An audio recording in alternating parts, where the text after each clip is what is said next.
Hello everyone. Today we will talk about how to fix the app of Blinkist.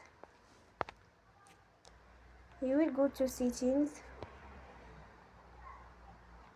Then we click on apps. After that you will search the app Blinkist and you will click. Then you will on for stop. After that you will go to storage. Then we click on clear cache.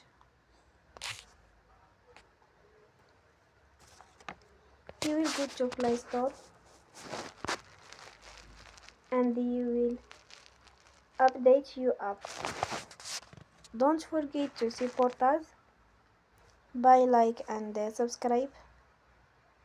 See you next time and thank you for watching.